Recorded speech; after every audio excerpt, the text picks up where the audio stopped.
Series the secret Congress radio Kuku FM सुने जो मन चाहे। कांग्रेस रेडियो, जो इसके बारे में नहीं जानते हैं उन्हें सुनकर तो ऐसा ही लग रहा होगा कि ये कांग्रेस पार्टी का कोई रेडियो होगा, लेकिन ये किसी पार्टी का नहीं बल्कि इंडिया की इंडिपेंडेंसी में इस रेडियो का अहम कंट्रीब्यूशन था।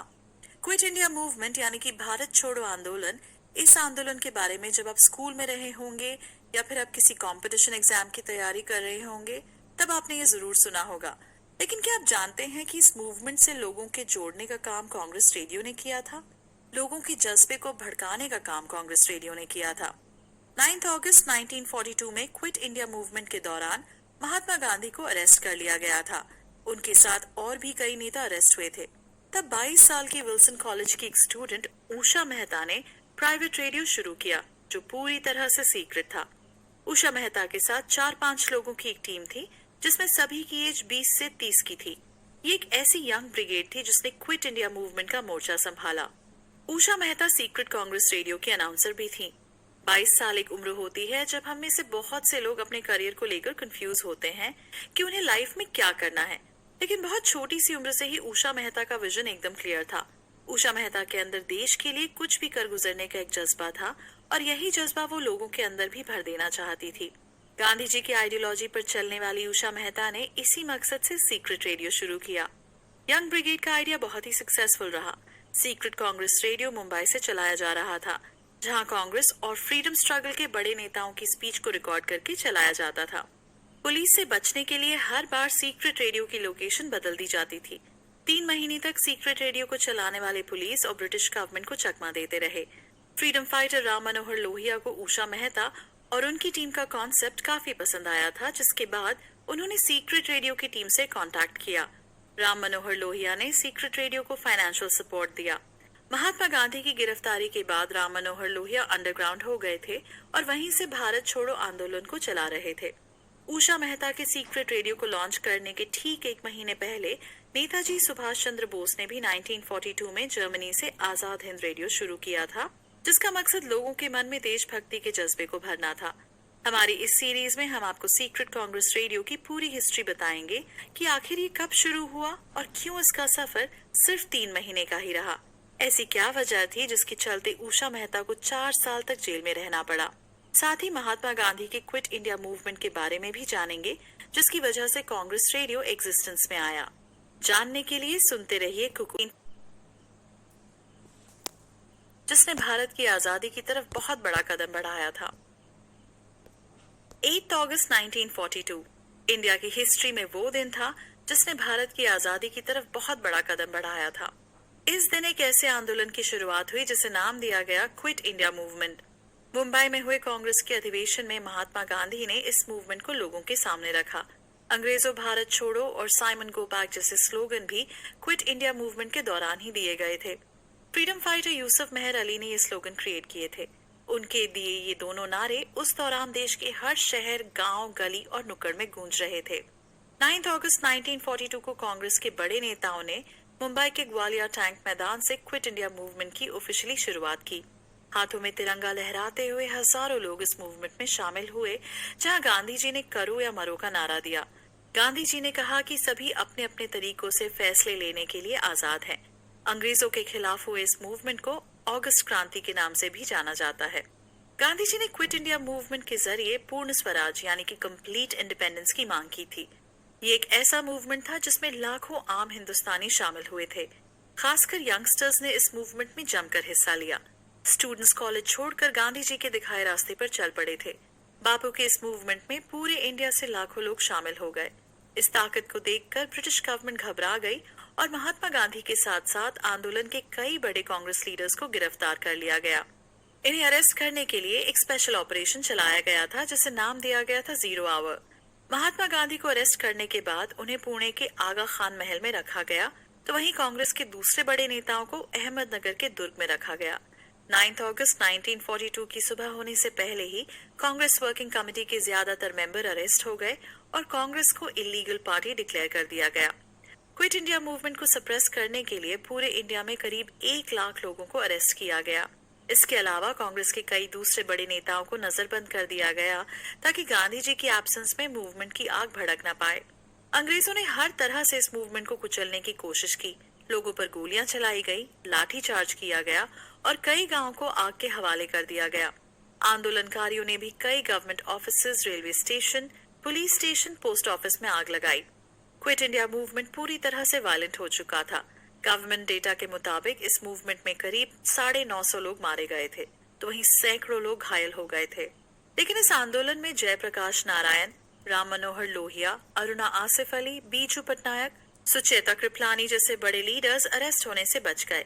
ये सभी अंडरग्राउंड हो गए और वहीं से इस मूवमेंट को चलाने का फैसला किया। क्विट इंडिया मूवमेंट की खास बात ये रही कि इसमें औरतों ने बढ़ चढ़कर हिस्सा लिया। अंग्रेजों के अत्याचारों के बाद भी ये आंदोलन रुका नहीं। बड़े नेताओं की एब्सेंस में आम जनता खुद ब्रिटिश गवर्नमेंट से टकराने के लिए तैयार हो गई। हाथों में तिरंगा लिए हजारों लोग अंग्रेजों के खिलाफ खड़े हो गए। गवर्नमेंट बिल्डिंग्स पर तिरंगा फहराना शुरू कर दिया।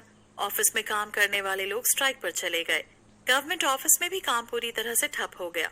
1857 के बाद ये पहली ऐसी क्रांति थी जिसमें पूरा देश शामिल हो रहा था। क्या बच्चे, क्या बूढ़े, क्या जवान, सभी क्विट इंडिया मूवमेंट का हिस्सा बन गए थे। स्टूडेंट्स ने कॉलेज और स्कूल जाना बंद कर दिया था। फ्रीडम फाइटर और कांग्रेस रेडियो की फाउंडर उषा मेहता ने इस मूवमेंट में शामिल होने के लिए अपनी पढ़ाई छोड़ दी। उस वक्त वो मुंबई यूनिवर्सिटी से लॉ की पढ़ाई कर रही थी। ग्वालियर टैंक मैदान प्रोटेस्ट के दौरान उषा मेहता भी शामिल थी, लेकिन पुलिस ने बड़े लीडर्स को अरेस्ट कर लिया और कई छोटे नेता अरेस्ट होने से बच गए। उस वक्त पुलिस का फोकस कांग्रेस के बड़े लीडर्स को गिरफ्तार करना था। बापू की गिरफ्तारी के बाद इन्हीं छोटे लीडर्स ने मूवमेंट की कमान संभालने का फैसला लिया, लेकिन बड़े नेताओं की एब्सेंस में इनकी आवाज को अनसुना कर दिया गया। ये लोगों तक महात्मा गांधी और देश के बड़े नेताओं के मैसेज को नहीं पहुंचा पा रहे थे। साथ ही जितने भी बड़े नेता अरेस्ट होने से बच गए थे वो सभी अंडरग्राउंड हो चुके थे। इन्हें डर था कि कहीं बड़े लीडर्स के अरेस्ट होने के बाद आंदोलन की रफ्तार धीमी न पड़ जाए, इसलिए कुछ नेताओं ने सीक्रेट मीटिंग की। महात्मा गांधी समेत दूसरे कई लीडर्स की गिरफ्तारी के दिन यानी कि 9 अगस्त 1942 की शाम को कांग्रेस की यंग लीडर्स ने मुंबई में एक मीटिंग की। इस मीटिंग में उषा मेहता के साथ बाबूभाई ठक्कर, विठल दास झवेरी, नानक मोटवानी और नरीमन अब्राबाद प्रिंटर शामिल हुए थे। ये सभी यंग लीडर्स थे जिनकी एज 20 से 30 इयर्स के बीच में थी। इस यंग ब्रिगेड ने इस मूवमेंट को सक्सेसफुल बनाने की हर मुमकिन कोशिश की। मीटिंग का मेन मुद्दा ये था कि किस तरह से क्विट इंडिया मूवमेंट को इंडिया के कोने कोने तक पहुंचाया जाए। न्यूज़पेपर और मैगजीन लोगों तक अपनी बात पहुंचाने का एक अच्छा जरिया था, लेकिन इन पर ब्रिटिश गवर्नमेंट का कंट्रोल था। प्रेस पर पूरी तरह से बैन लगा दिया गया था। लेकिन इनका सबसे बड़ा ड्रॉबैक ये था कि न्यूज़पेपर और मैगजीन को बहुत ज्यादा लोगों तक नहीं पहुंचा सकते थे। इनकी रीच बहुत ही लिमिटेड थी। वो लोग कुछ ऐसा करना चाहते थे कि हर जगह बड़े लीडर्स की स्पीच, उनके थॉट्स और इंडिपेंडेंस मूवमेंट की स्ट्रेटजी को पहुंचाया जा सके। उस वक्त तक इंडिया में कम्युनिकेशन का एक और मीडियम रेडियो भी लॉन्च हो चुका था। 1923 में पहली बार मुंबई के रेडियो क्लब से ही पहला ब्रॉडकास्ट किया गया था। उसके बाद 1927 में मुंबई और कोलकाता से प्राइवेट ओनरशिप में 2 नए ट्रांसमीटर से ब्रॉडकास्ट सर्विस शुरू हुई। तो ऐसे में उन्हें आइडिया आया कि क्यों ना रेडियो के जरिए अपनी बात को लोगों तक पहुंचाया जाए, क्योंकि ये एक ऐसा मीडियम है जिसके जरिए कम समय में बहुत सारे लोगों तक आसानी से अपनी बात को पहुंचाया जा सकता है। उषा मेहता और उनकी टीम एक सीक्रेट रेडियो को लॉन्च करने का प्लान बनाने लगे, जिसके जरिए वो अपने मैसेज को पहुंचा सकें। लेकिन आखिर कैसे उन्होंने एक रेडियो स्टेशन खड़ा किया और कैसे अंग्रेजों की नजरों से बचकर उन्होंने क्विट इंडिया मूवमेंट को सक्सेसफुल बनाने के लिए जान लगा दी, जानने के लिए चलते हैं। इसे इम्प्लीमेंट करना उतना ही मुश्किल था। उषा मेहता, विठल। सीक्रेट रेडियो, ये शब्द सुनने में जितना अच्छा लग रहा है, इसे इम्प्लीमेंट करना उतना ही मुश्किल था। उषा मेहता, विठल दास झवेरी, नरीमन प्रिंटर, नानक मोटवानी, बाबू भाई, ये सभी सीरियस होकर अपने इस प्लान पर सोच रहे थे कि आखिर कैसे इमेजिनेशन को प्रैक्टिकली उतारा जाए। 1930 तक आते आते ब्रिटिश गवर्नमेंट ने रेडियो के सभी ट्रांसमीटर्स को अपने कंट्रोल में कर लिया था। 1939 में सेकेंड वर्ल्ड वॉर के बाद प्रेस पर पूरी तरह से बैन लगा दिया गया था। रेडियो के लाइसेंस भी जब्त कर लिए गए और रेडियो के ट्रांसमीटर को थाने में सबमिट करने के लिए कहा गया था। लेकिन कहते हैं ना, जहाँ चाह होती है वहीं राह होती है। इस यंग ब्रिगेड ने ठान लिया था कि उन्हें एक सीक्रेट रेडियो लॉन्च करना है। उषा मेहता और उनकी टीम के लिए एक बड़ा चैलेंज था कि वो कैसे फ्रीडम के साथ अपनी बात को लोगों तक पहुंचा पाएंगे, क्योंकि ऑल इंडिया रेडियो, जिसका नाम इंपीरियल रेडियो ऑफ इंडिया भी था, उसे भी ब्रिटिश गवर्नमेंट ने अपने कब्जे में लिया था। उस पर सिर्फ वही प्रोग्राम ब्रॉडकास्ट होते थे जो ब्रिटिश गवर्नमेंट चाहती थी। साथ ही 1939 में सेकेंड वर्ल्ड वॉर के बाद इंडिया में रेडियो के सारे लाइसेंसेस कैंसिल हो चुके थे। लेकिन इन सारी रुकावटों के बावजूद मीटिंग में मौजूद सभी लीडर्स ने रेडियो के जरिए ही अपनी बात को लोगों तक पहुंचाने का फैसला लिया। इस मीटिंग में तय हुआ कि उन्हें किसी भी हालत में सीक्रेट रेडियो को लॉन्च करना है, क्योंकि वही एक जरिया है जिससे से ज्यादा लोगों तक कम समय में अपनी बात आसानी से पहुंचाई जा सकती है। रेडियो को लॉन्च करने के लिए सबसे बड़ी रिक्वायरमेंट ट्रांसमीटर की थी। इस दौरान नारीबन प्रिंटर सामने आए और उन्होंने रेडियो ट्रांसमीटर बनाने की जिम्मेदारी उठाई। नारीबन प्रिंटर 1937 में इंग्लैंड के Britannia institute of wireless technology से रेडियो की टेक्नोलॉजी सीख कर आए थे और उनके पास एक ट्रांसमीटर भी था। लंदन से वो इस ट्रांसमीटर का लाइसेंस लेकर आए थे, लेकिन सेकेंड वर्ल्ड वॉर के टाइम पर सारे लाइसेंस कैंसिल कर दिए गए। ब्रिटिश गवर्नमेंट ने जिनके पास भी ट्रांसमीटर थे उन्हें जमा करने के लिए कहा, लेकिन नारीबन प्रिंटर ने ट्रांसमीटर को जमा नहीं किया, बल्कि हर पार्ट को उन्होंने अलग अलग कर दिया था। इन सभी पार्ट्स को अलग अलग जगह पर छुपा दिया था ताकि ये किसी के हाथ न लगे। प्रिंटर ने अभी तक उस ट्रांसमीटर से एक भी ब्रॉडकास्ट नहीं किया था, जिसकी वजह से उनके ट्रांसमीटर का पकड़ा जाना आसान नहीं था। तब इन्होंने इन अलग अलग पार्ट्स को इकट्ठा किया और उन्हें जोड़कर रेडियो ट्रांसमिशन बनाया, जिसमें नानक मोटवानी ने उनका साथ दिया। नानक मोटवानी शिकागो रेडियो के ऑनर थे। रेडियो ट्रांसमिशन बनाने में जो भी पार्ट्स कम पड़ रहे थे उन्हें वो सभी पार्ट्स और टेक्नीशियन प्रोवाइड कराए। साथ ही ब्रॉडकास्टिंग के लिए सबसे ज्यादा जरूरी सामान माइक भी नानक मोटवानी ने ही दिया। उषा मेहता के पास रेडियो का पहले कोई एक्सपीरियंस नहीं था, लेकिन वो बिना किसी एक्सपीरियंस के सीक्रेट रेडियो के अनाउंसर बनने के लिए तैयार हो गई। अंडरग्राउंड रेडियो की पूरी जिम्मेदारी उषा मेहता ने खुद पर ली और इस जिम्मेदारी को उन्होंने बखूबी निभाया। इस सीक्रेट रेडियो का ब्रॉडकास्ट इलीगल तरीके से किया जाना था, जिसके कई खतरे भी थे, और उषा मेहता, प्रिंटर, विठल दास, नानक मोटवानी सभी इन खतरों से वाकिफ थे। तब उन लोगों ने देश की खातिर खतरा उठाया। दिन और रात की मेहनत के बाद क्विट इंडिया मूवमेंट के शुरू होने के महज 5 दिन के अंदर ही एक रेडियो स्टेशन बनकर तैयार हो गया। ये एक सीक्रेट रेडियो स्टेशन था जिसके बारे में किसी को भी पता नहीं था, और इसके बारे में किसी को पता न चल सके इसके लिए पहले ही तय किया गया कि रेडियो स्टेशन की लोकेशन को बदला जाएगा ताकि ब्रिटिश गवर्नमेंट उनके रेडियो स्टेशन को पकड़ न पाए। आखिरकार 14 अगस्त 1942 को वो दिन आ ही गया जब सीक्रेट रेडियो से पहला ब्रॉडकास्ट किया गया, जिसका सबसे पहला सेंटेंस था, यह है कांग्रेस रेडियो जो 42.34 मीटर बैंड्स पर आप हमें भारत की किसी जगह से सुन रहे हैं। ये आवाज उषा मेहता की थी। इस रेडियो को नाम दिया गया secret Congress radio. Congress radio से महात्मा गांधी समेत दूसरे बड़े नेताओं की स्पीच ब्रॉडकास्ट की जाने लगी। क्विट इंडिया मूवमेंट से जुड़ी हर खबर को रोकने के लिए ब्रिटिश गवर्नमेंट ने प्रेस पर बैन लगा दिया। ऑल इंडिया रेडियो तो पहले से ही ब्रिटिशर्स के कंट्रोल में था, लेकिन उषा मेहता और उनकी टीम के सीक्रेट रेडियो ने अंग्रेजों की नींद उड़ा दी। कांग्रेस रेडियो पर रोजाना कांग्रेस के बड़े लीडर्स की फ्रीडम स्पीच सुनाई जाने लगी। कांग्रेस रेडियो के जरिए चटगांव बम ब्लास्ट, जमशेदपुर हड़ताल और अश्ती चिमूर में पुलिस के अत्याचारों से जुड़ी खबरें ब्रॉडकास्ट की गई। मेरठ में 300 सोल्जर्स के मारे जाने की खबर को भी कांग्रेस रेडियो पर ब्रॉडकास्ट किया गया था। जब क्विट इंडिया मूवमेंट के चलते बड़े लीडर्स अरेस्ट हो चुके थे, तब कांग्रेस रेडियो ने आजादी की बुझती हुई चिंगारी को हवा दी। कांग्रेस रेडियो ने लोगों में अपने देश की आजादी को लेकर नया जोश भर दिया। इन खबरों को ब्रिटिश गवर्नमेंट ने अपने ब्रॉडकास्ट में सेंसर कर दिया था। कई बार ब्रिटिश गवर्नमेंट को कांग्रेस रेडियो के ठिकानों का पता चला, लेकिन उससे पहले ही वो जगह बदल दिया करते थे। यहाँ तक कि कई बार अंग्रेजों के टेक्नीशियन ने कांग्रेस रेडियो की फ्रीक्वेंसी को ब्लॉक करने की कोशिश की, लेकिन ये यंग ब्रिगेड अपने काम में इतनी माहिर थी कि वो उस फ्रीक्वेंसी को वापस ओपन कर लेती थी। यहाँ तक कि कई बार उषा मेहता और उनकी टीम ने ऑल इंडिया रेडियो की फ्रीक्वेंसी को ब्लॉक करने की कोशिश की थी। कांग्रेस रेडियो को चलाने के लिए फंड की कमी कभी नहीं हुई। राम मनोहर लोहिया का जहां इस रेडियो को पूरा सपोर्ट था, वहीं मुंबई के कई बड़े बिजनेसमैन रेडियो को फाइनेंशियली सपोर्ट कर रहे थे। लॉन्चिंग के बाद से ही कांग्रेस रेडियो के प्रोग्राम सक्सेसफुली ब्रॉडकास्ट हो रहे थे। उषा मेहता की आवाज इंडिया के घर घर में पहुंच रही थी, साथ ही वो मैसेज भी जिसे वो लोगों तक पहुंचाना चाहते थे। लेकिन फिर अचानक ऐसा क्या हुआ कि कांग्रेस रेडियो का सफर अचानक से थम गया। कांग्रेस रेडियो पर उषा मेहता की आवाज आना अचानक बंद हो गई। इन सारे सवालों का जवाब आपको अगले एपिसोड में मिलेगा। कांग्रेस रेडियो का वो कहते हैं ना कि जिंदगी लंबी नहीं बड़ी होनी चाहिए। कांग्रेस रेडियो का सफर सिर्फ 3 महीने का था, लेकिन इन 3 महीनों में कांग्रेस रेडियो ने इंडिया के फ्रीडम स्ट्रगल में बहुत बड़ा काम कर दिखाया। कांग्रेस रेडियो का छोटा सा सफर रेडियो की हिस्ट्री के साथ साथ फ्रीडम स्ट्रगल की हिस्ट्री में अलग छाप छोड़ गया। कांग्रेस रेडियो सक्सेसफुली चल रहा था। उषा मेहता और उनकी टीम अच्छा काम भी कर रही थी। कांग्रेस रेडियो की सक्सेस को देखकर फ्रीडम फाइटर राम मनोहर लोहिया ने द सीक्रेट कांग्रेस रेडियो के लोगों से कांटेक्ट किया। राम मनोहर लोहिया ने कांग्रेस रेडियो को अच्छे से रन कराने के लिए फाइनेंशियल सपोर्ट दिया।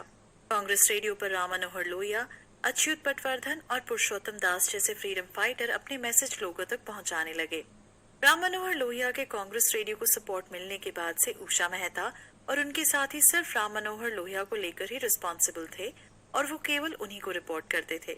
कांग्रेस रेडियो पर कई बड़े बड़े फ्रीडम फाइटर्स की स्पीच भी सुनाई जाने लगी।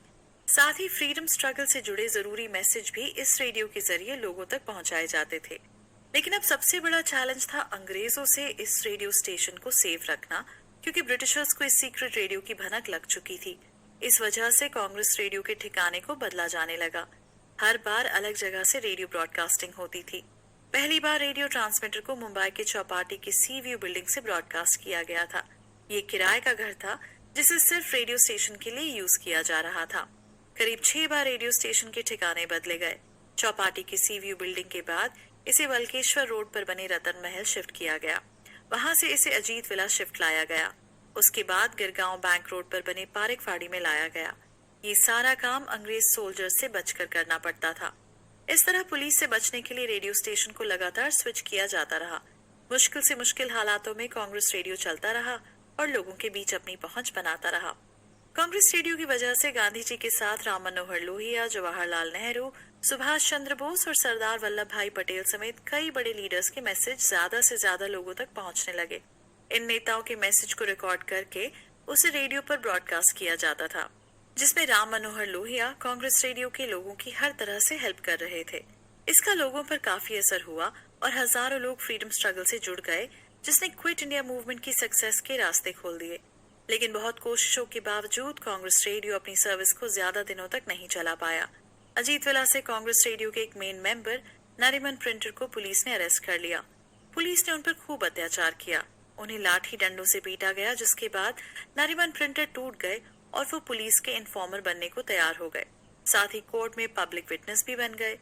प्रिंटर ने पुलिस को कांग्रेस रेडियो की करंट लोकेशन बता दी कि वो कहां से ब्रॉडकास्ट हो रहा था। आखिरी बार कांग्रेस रेडियो को महालक्ष्मी के पास पैराडाइज बंगले से ब्रॉडकास्ट किया जा रहा था। उस दौरान वहां पर उषा मेहता के साथ कांग्रेस रेडियो से जुड़े अन्य मेंबर भी मौजूद थे। पुलिस ने प्रिंटर की इन्फॉर्मेशन पर पैराडाइज बंगले पर रेड मारी, जिसमें उषा मेहता समेत बाबू भाई, चंद्रकांत जवेरी, विठल दास जवेरी और नानक मोटवानी को अरेस्ट कर लिया गया। Nariman printer quit India movement के एक बड़े नायक थे, जो बाद में खलनायक बन गए।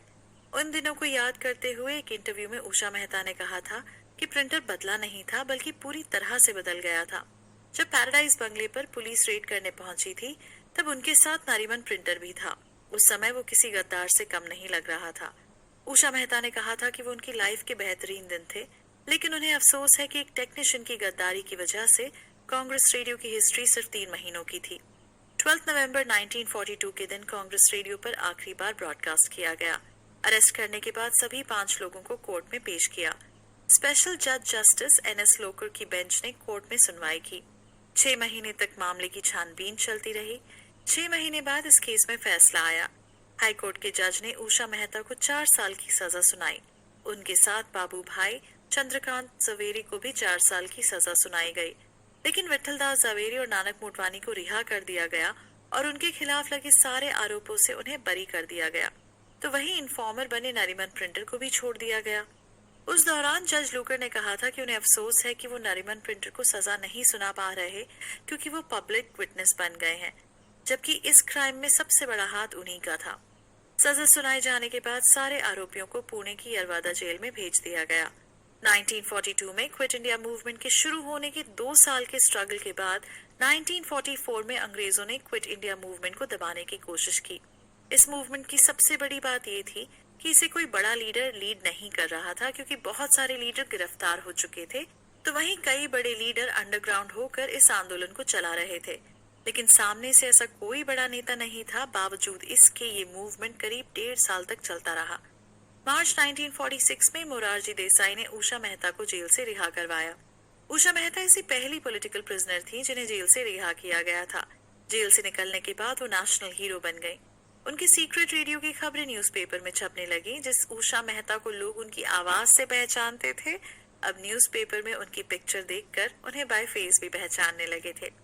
20 अप्रैल 1946 को ब्लिट्स जैसे बड़े न्यूज़पेपर ने उषा मेहता की पिक्चर को लेकर हेडलाइन बनाई थी, जिसका नाम था बिहाइंड द फ्रीडम रेडियो।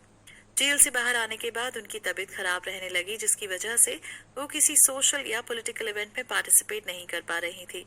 यहाँ तक कि 1947 में जब भारत अंग्रेजों की गुलामी से आजाद हुआ, उसके ऑफिशियल इंडियन इंडिपेंडेंट प्रोग्राम में भी वो शामिल नहीं हो पाई, जिसका सपना वो बचपन से ही देख रही थी।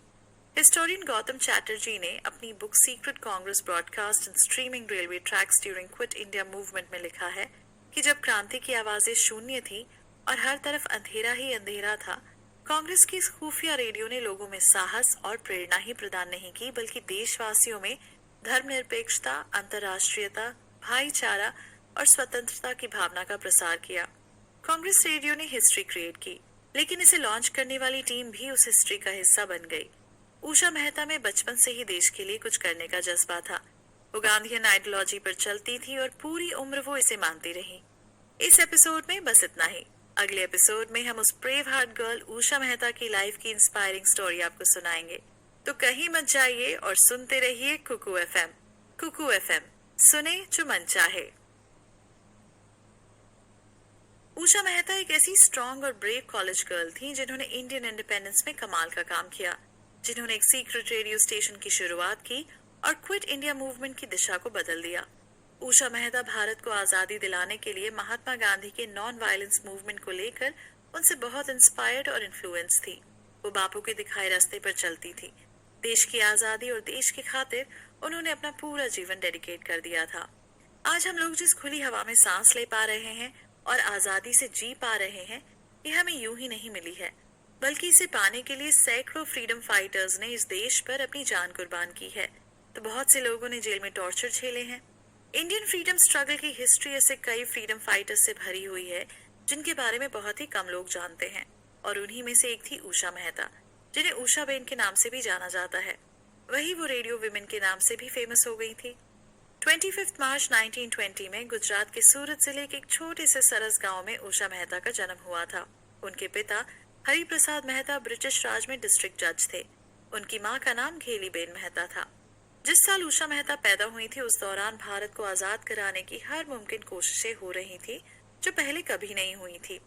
भारत में महात्मा गांधी असहयोग आंदोलन की नींव रख रहे थे। 1 अगस्त 1920 में महात्मा गांधी ने असहयोग आंदोलन की शुरुआत की थी।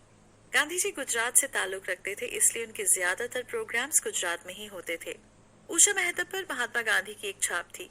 जब वो 5 साल की थी, तब वो पहली बार महात्मा गांधी से उनके आश्रम में मिली थी। वहीं एक बार महात्मा गांधी उषा मेहता के पास के ही गांव में एक प्रोग्राम के लिए पहुंचे थे, जहां फिर से उषा मेहता की मुलाकात महात्मा गांधी से हुई। उषा ने चरखा कताई में हिस्सा लिया था। अपने आसपास के लोगों से भी वो महात्मा गांधी के बारे में बहुत सुनती थी। 8 साल की छोटी सी उम्र में उनके अंदर इंडिया के इंडिपेंडेंस को लेकर एक आग सुलग चुकी थी। 1928 में गांधी जी के साथ साइन कमीशन के खिलाफ हुए मूवमेंट में वो बाल नेता के रूप में शामिल हुई थी। उन्होंने साइमन गो बैक के नारे लगाए। महात्मा गांधी से इन्फ्लुएंस होकर ही उषा मेहता ने फ्रीडम मूवमेंट को ज्वाइन किया था। उषा मेहता एक ऐसी फैमिली से बिलोंग करती थी जहां दुनिया के सारे ऐशो आराम थे, लेकिन ये सब ठुकरा कर उन्होंने खादी के कपड़े बनाना सीखा और खादी को अपने जीवन का हिस्सा बना लिया। वो फ्रीडम मूवमेंट में पार्टिसिपेट करने के लिए डिटर्मिन्ड हो गई। एक इंटरव्यू के दौरान उषा मेहता ने खुद इस बात का खुलासा किया था। उन्होंने कहा था, मुझे एक छोटे बच्चे के रूप में कानून तोड़ने और देश के लिए कुछ करने का सेटिस्फैक्शन था। उषा मेहता ने जल्द ही छोटे छोटे बच्चों का एक ग्रुप बना लिया, जिन्होंने ब्रिटिश गवर्नमेंट के खिलाफ बोलना शुरू किया। वो हमेशा अपने हाथों में तिरंगा लेकर चलते थे। तिरंगे से उन्हें कितना प्यार था, इसको लेकर एक बड़ा ही इंटरेस्टिंग किस्सा है। एक बार उषा मेहता अपने ग्रुप के बच्चों के साथ अंग्रेजों के खिलाफ प्रोटेस्ट कर रही थी। उस दौरान उनके हाथ में तिरंगा था। इस प्रोटेस्ट को रोकने के लिए पुलिस वहां पहुंची और लाठीचार्ज करने लगी। पुलिस के लाठीचार्ज और धक्का मुक्की में उषा नीचे गिर गई। हालांकि उन्होंने झंडे को जमीन पर झुकने नहीं दिया।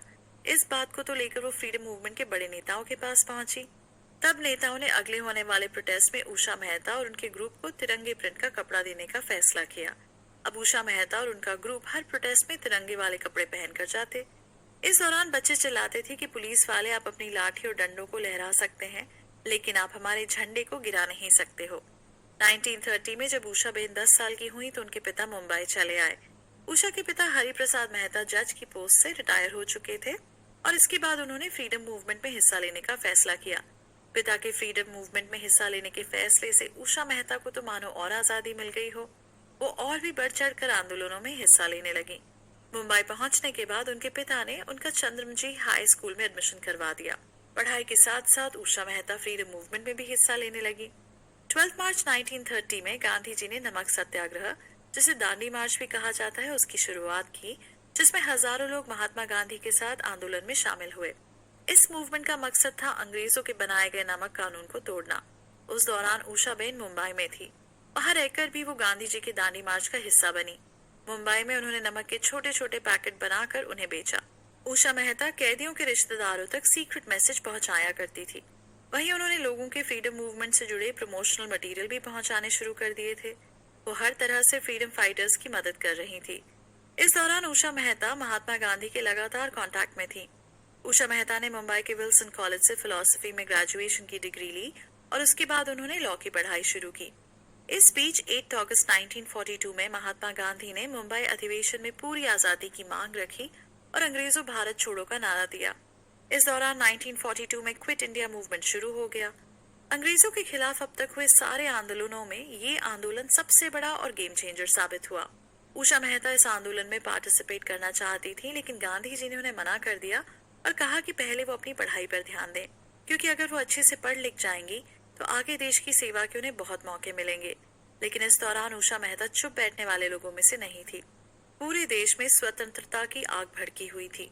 चारों तरफ अंग्रेजों के खिलाफ गुस्सा था और पूरे देश में कई जगह पर आंदोलन हो रहे थे। ऐसे में उषा मेहता चाहती थी कि आग ठंडी नहीं पड़नी चाहिए। इस जज्बे को वो देश भर में फैलाना चाहती थी। उन्होंने भी क्विट इंडिया मूवमेंट में हिस्सा लेने का अपना पूरा मन बना लिया था। क्विट इंडिया मूवमेंट में शामिल होने के लिए उषा मेहता ने अपनी पढ़ाई बीच में ही छोड़ दी और कांग्रेस रेडियो की शुरुआत की, जिसकी वजह से उन्हें 4 साल पुणे की यरवदा जेल में रहना पड़ा। फ्रीडम फाइटर उषा मेहता 4 साल तक जेल में रही। इस दौरान उनके साथ जेल में क्या क्या हुआ, जेल से रिहा होने के बाद उनकी लाइफ में कितना चेंज आया और उनकी आगे की लाइफ कैसी रही, ये जानने के लिए चलते हैं अपने अगले एपिसोड पर। Usha Mehta Indian freedom history का एक ऐसा चेहरा थी जिन पर बनी फिल्म जल्द ही आपको बड़े पर्दे पर नजर आ सकती है। उषा मेहता की लाइफ पर बायोपिक बनने वाली है। कहते हैं ना कि कुंदन भी तभी सोना बनता है जब उसे आग में तपाया जाता है। स्वतंत्रता की आग में उषा मेहता कुछ ऐसी निखरी कि आज तक वो अपने कारनामों की वजह से याद की जाती हैं।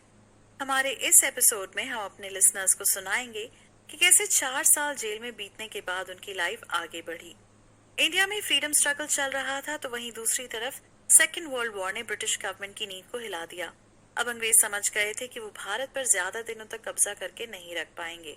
ये वो टाइम था जब उषा मेहता जेल में थी, लेकिन बाहर क्विट इंडिया मूवमेंट आम लोगों के हाथ में आ चुका था।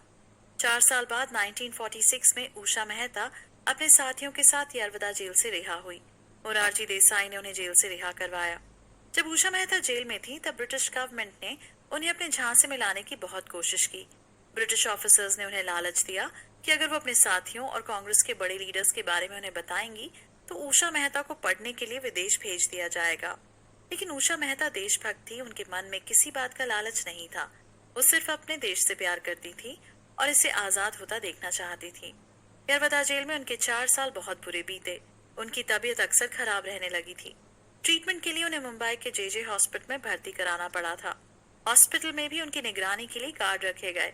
जब वो ठीक हो गई तो उन्हें वापस यरवदा जेल भेज दिया गया, लेकिन वो पूरी तरह से ठीक नहीं हो पाई थी। दरअसल कांग्रेस रेडियो को ज्यादा दिनों तक नहीं चला पाने का दर्द उनके मन में था। उषा मेहता ने एक बार आकाशवाणी को दिए गए अपने एक इंटरव्यू में कहा था कि वो उनकी लाइफ के अच्छे दिनों में से एक थे। हमने कांग्रेस रेडियो लॉन्च किया था। बेशक हम कहते थे कि ये कांग्रेस रेडियो है जिसकी ब्रॉडकास्टिंग हम भारत में कहीं से कर रहे हैं, लेकिन दरअसल इसे हम मुंबई से ही ऑपरेट कर रहे थे।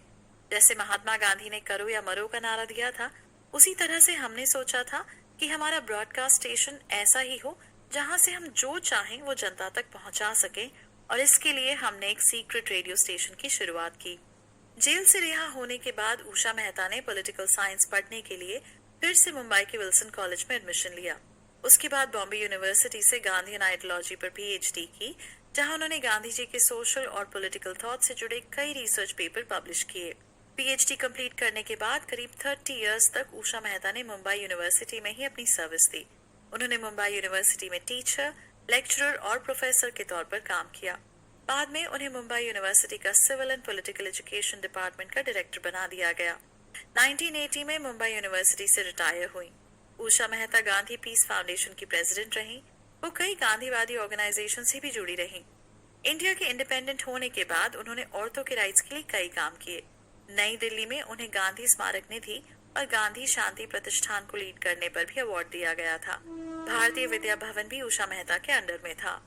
उषा मेहता ने एक किताब लिखी थी जिसका नाम था फ्रीडम फाइटर्स रिमेंबर, जिसमें उन्होंने कई बातें लिखी।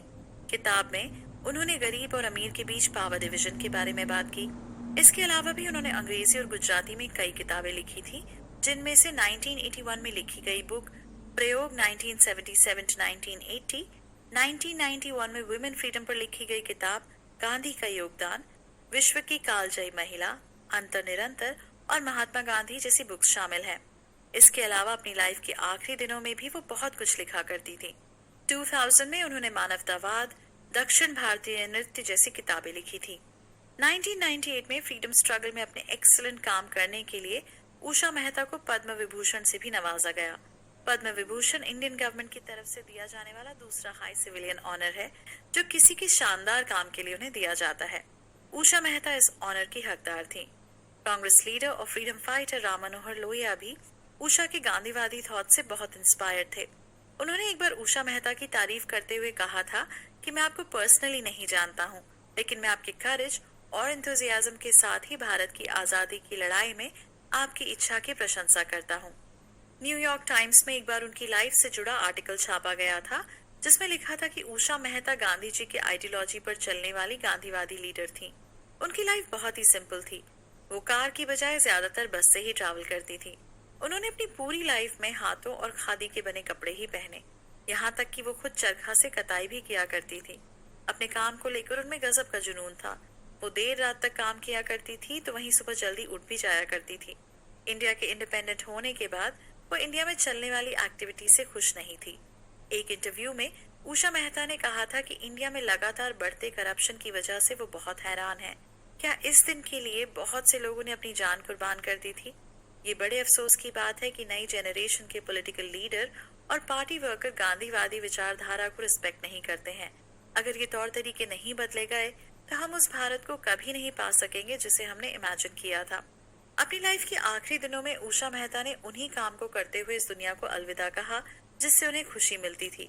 8 से 9 अगस्त 2000 में उन्होंने क्विट इंडिया मूवमेंट की एनिवर्सरी पर एक प्रोग्राम में पार्टिसिपेट किया था। प्रोग्राम के दिन ही उनकी तबीयत बिगड़ी और 11 अगस्त 2000 को 80 साल की एज में उनका निधन हो गया। 5 साल की एज से लेकर 80 साल तक उषा मेहता गांधी जी के दिखाए रास्तों पर चली। आजादी के दौर में उन्होंने शादी नहीं करने की बात कही थी, जिसे उन्होंने उम्र भर माना। 1942 में जिस समय कांग्रेस रेडियो लॉन्च हुआ था, उसी समय एक और रेडियो स्टेशन था जो आजादी के मैसेज को लोगों तक पहुंचा रहा था। कौन सा था वो रेडियो स्टेशन? जानने के लिए सुनते रहिए कुकू एफएम। कुकू एफएम, सुने जो मन चाहे।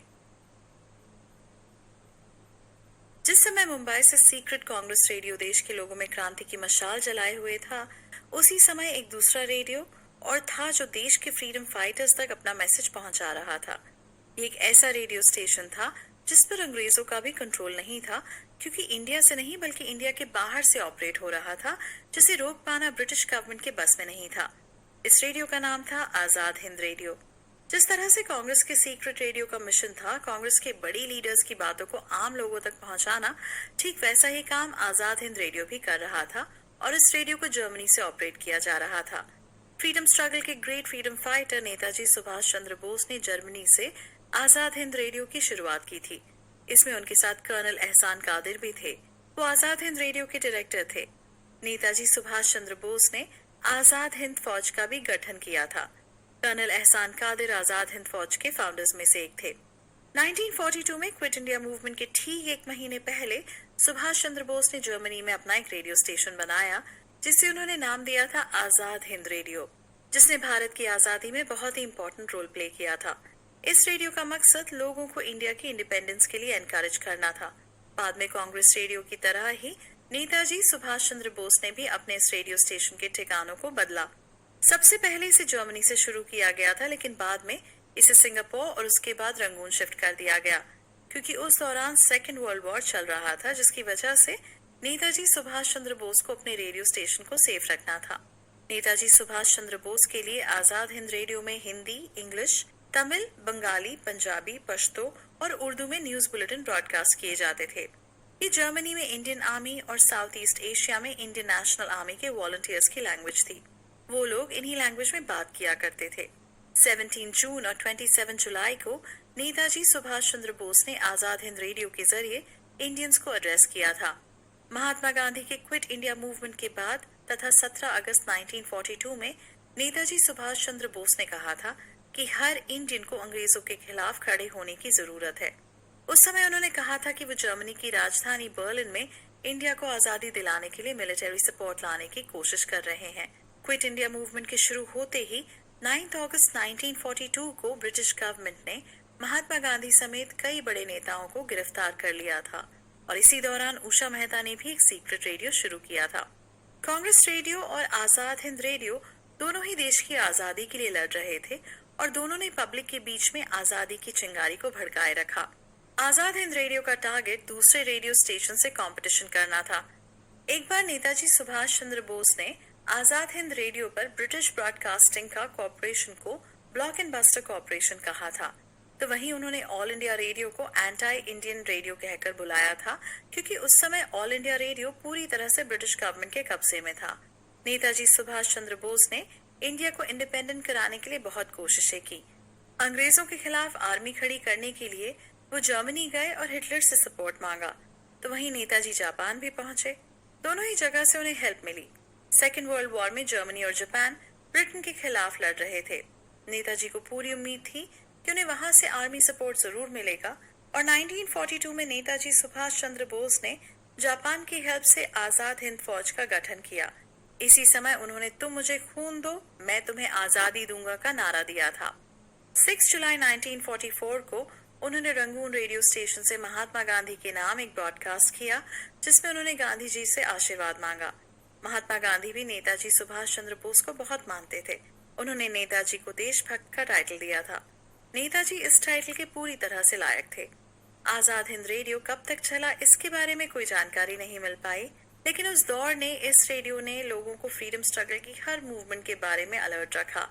लेकिन देश में अगर हम रेडियो की जर्नी की बात करें तो आज इंडियन ब्रॉडकास्टिंग वर्ल्ड में सबसे बड़ी ब्रॉडकास्टिंग सर्विसेज में से एक है।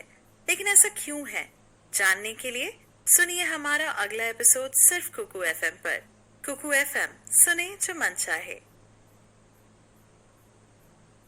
आजादी के दौर में रेडियो का बहुत ही इम्पोर्टेंट रोल रहा, फिर चाहे बात साउथ अफ्रीका की आजादी की हो या फिर क्यूबा की। आज जिस रेडियो की पहुंच देश की 99% पॉपुलेशन तक है, उसकी पहुंच कभी सिर्फ 11% लोगों तक थी। आज सोशल मीडिया के जमाने में किसी भी बात को आसानी से लोगों तक पहुंचाया जा सकता है, लेकिन आजादी के दौर में अपनी बात को लोगों तक पहुंचाना भी बहुत मुश्किल था। आज हर हाथ में स्मार्टफोन है, लेकिन उस समय रेडियो भी सिर्फ कुछ गिने चुने लोगों के पास ही होता था। एक रेडियो को गांव की चौपाल पर रख दिया जाता था, जहां से सभी लोग उस मैसेज को सुनते थे जो उन्हें दिया जाता था। कुछ गिने चुने प्रोग्राम ही थे जो रेडियो पर आते थे। रेडियो को अपने पास रखने के लिए भी उस वक्त लाइसेंस की जरूरत पड़ती थी। कहा जाता है कि जब रेडियो का दौर शुरू हुआ था, उस वक्त देश में सिर्फ 3000 रेडियो ही थे। शुरुआती दौर में रेडियो को लेकर लोगों में गजब की दिलचस्पी थी। इसे खबरों का एक ऑथेंटिक जरिया माना जाता था। रेडियो के प्रोग्राम के हिसाब से ही लोग अपने दिन का टाइम टेबल बनाते थे। रेडियो एक फेमस और पॉपुलर कम्युनिकेशन मीडियम था। भारत में ऑल इंडिया रेडियो के आने से पहले ही प्राइवेट रूप से भी रेडियो की शुरुआत हो चुकी थी। सबसे पहले 1923 में बॉम्बे प्रेसिडेंसी ने रेडियो क्लब की शुरुआत की। जून 1923 में पहली बार ब्रिटिश राज में रेडियो की ब्रॉडकास्टिंग शुरू हुई थी। बाद में 23 जुलाई 1927 में इंडियन ब्रॉडकास्टिंग कंपनी ने मुंबई से ऑफिशियली रेडियो स्टेशन की शुरुआत की, जिसे बॉम्बे स्टेशन कहा गया। इसे आज मुंबई आकाशवाणी के नाम से जाना जाता है। इसके ठीक अगले महीने कोलकाता में रेडियो ब्रॉडकास्टिंग सर्विस शुरू हुई। 1930 तक आते आते Indian state broadcasting company bankrupt हो गई।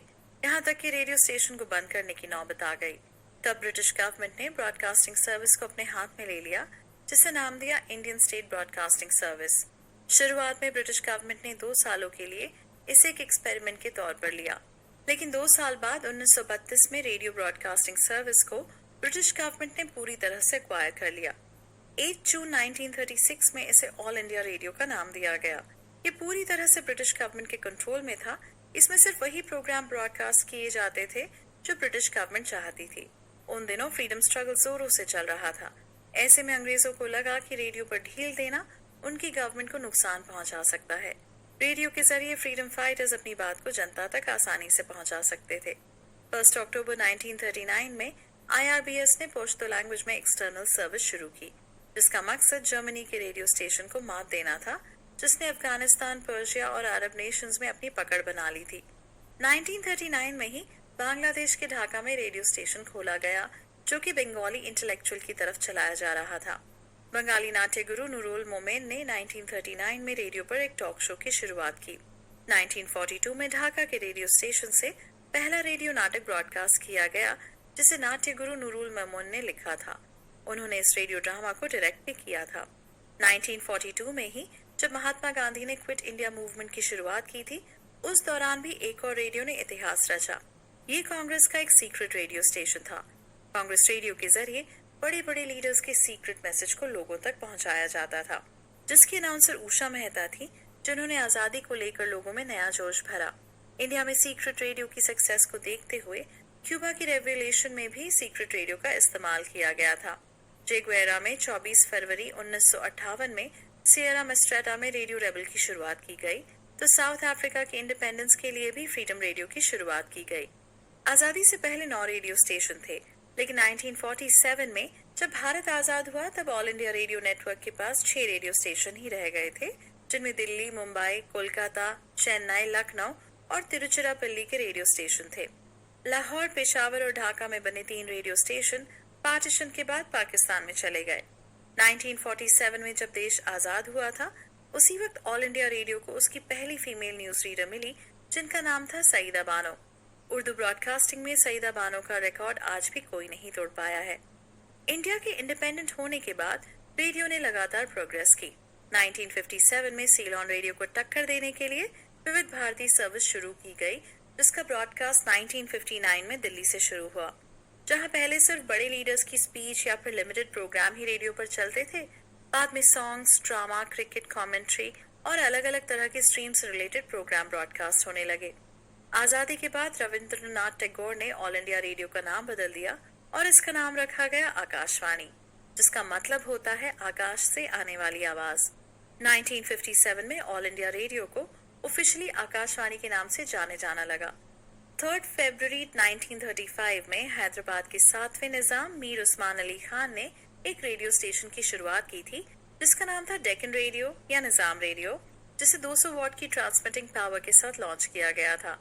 आजादी मिलने के बाद इंडियन गवर्नमेंट ने इसे ऑल इंडिया रेडियो में मर्ज कर दिया, जो बाद में AIR हैदराबाद के नाम से जाना जाने लगा। ऑल इंडिया रेडियो की कई एक्सटर्नल सर्विस भी है, जिससे करीब 27 लैंग्वेजेस में इंडिया के बाहर ब्रॉडकास्ट किया जाता है। सबसे पहला ब्रॉडकास्ट 1939 में पश्तो लैंग्वेज में हुआ था।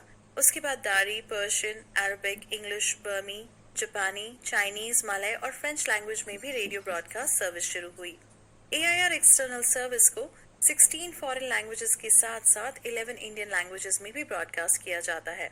All India radio total 27 languages में वर्ल्ड की करीब 108 कंट्रीज को कवर करता है, जो एक बहुत बड़ा नेटवर्क है। अमेरिका को छोड़कर वर्ल्ड की ऐसी कोई कंट्री नहीं है जहां ऑल इंडिया रेडियो का दबदबा ना हो। इंडिया के इंडिपेंडेंट होने के बाद आकाशवाणी ने बहुत स्पीड में खुद को पूरे वर्ल्ड में स्प्रेड किया। इंडिया में आकाशवाणी के 262 रेडियो स्टेशंस हैं, जिनकी पहुंच 99% लोगों तक है। इस वक्त आकाशवाणी के अलग अलग स्टेशन पर अलग अलग लैंग्वेज में करीब 647 न्यूज बुलेटिन ब्रॉडकास्ट किए जाते हैं। आकाशवाणी का सबसे लंबा डेली ब्रॉडकास्ट उर्दू लैंग्वेज में होता है। हज के दौरान सऊदी अरब से स्पेशल ब्रॉडकास्ट किया जाता है। यूरोप में डिजिटल रेडियो मॉन्डियल के जरिए ऑल इंडिया रेडियो अपनी सर्विस देता है। 16 नवंबर 2006 से पहले रेडियो केवल गवर्नमेंट के अंडर में था, लेकिन आज कई प्राइवेट रेडियो स्टेशन हैं जो लोगों का एंटरटेनमेंट कर रहे हैं। पहले रेडियो ज्यादातर गांव में सुना जाता था, लेकिन अर्बन एरिया में एफएम रेडियो के आने के बाद अब शहरों में रेडियो के लिसनर्स बढ़े हैं। तो वहीं कई कॉलेज और यूनिवर्सिटी हैं जिनके अपने रेडियो स्टेशन हैं। तो वहीं कम्युनिटी रेडियो भी अब हर जगह अपनी पहुंच बना चुका है। रेडियो स्टेशन को लॉन्च करने से पहले गवर्नमेंट से परमिशन और लाइसेंस की जरूरत होती है। रेडियो आज एक ऐसा मीडियम बन चुका है जिसके जरिए इंडिया के कल्चर, रहन सहन और लाइफस्टाइल को दुनिया के सामने रखा जाता है। नेशनल और इंटरनेशनल लेवल के मुद्दों पर रेडियो के जरिए इंडियन पॉइंट ऑफ व्यू को रखा जाता है। लेकिन दोस्तों, क्या आप जानते हैं कि इंडिया में कई मूवमेंट हुए और पिछले 75 सालों में रेवोल्यूशनरी चेंज आया, लेकिन इस दौरान एक ऐसी पार्टी थी जो हमेशा सेंटर पॉइंट रही।